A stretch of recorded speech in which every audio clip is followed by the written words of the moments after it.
CPI జాతీయ మాజీ ప్రధాన కార్యదర్శి సురవరం సుధాకర్ రెడ్డి కన్నుమూశారు. గత కొంతకాలంగా తీవ్ర అనారోగ్యంతో బాధపడుతున్న ఆయన హైదరాబాద్లోని ఓ ప్రైవేట్ ఆసుపత్రిలో చికిత్స పొందుతూ తుది శ్వాసను విడిచారు. సురవరం సుధాకర్ రెడ్డి 1942లో మార్చి 25న హైదరాబాద్లో జన్మించారు. కర్నూలులోని మున్సిపల్ హైస్కూల్, కోల్స్ మెమోరియల్ హైస్కూల్లో విద్యాభ్యాసం చేసి 1964లో కర్నూలులో బిఏ డిగ్రీ చదివారు. 1967లో హైదరాబాద్లోని ఉస్మానియా యూనివర్సిటీ లా కాలేజ్లో నుంచి ఎల్ఎల్బి పట్టాను పొందారు. 15 ఏళ్ల వయసులోనే కర్నూలులో నుంచి తన స్కూల్లో బ్లాక్ బోర్డులు, పుస్తకాల కోసం ఆందోళనలో కీలక పాత్ర పోషించారు. సుధాకర్ రెడ్డి 1971లో సిపిఐ జాతీయ కౌన్సిల్లో చేరారు. 1998లో నల్గొండ నియోజకవర్గం నుంచి లోక్సభ సభ్యుడిగా ఎన్నికై 2004లో రెండోసారి గెలుపొందారు. 2004లో ఆయన పార్లమెంటరీ స్టాండింగ్ కమిటీ చైర్మన్ గా పనిచేశారు. 2012 నుంచి 2019 వరకు సిపిఐ జనరల్ సెక్రటరీగా బాధ్యతలు నిర్వహించారు. రైతుల సమస్యలు, కార్మికుల హక్కులు, ప్రజా సమస్యలపై అనేక ఉద్యమాల్లో పాల్గొన్నారు. 2000లో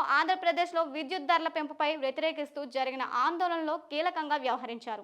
సురవరం లేని లోటు వామపక్ష పార్టీలకు తీరని లోటని పలువురు రాజకీయ నేతలు తీవ్రంగా సంతాపం వ్యక్తం చేశారు.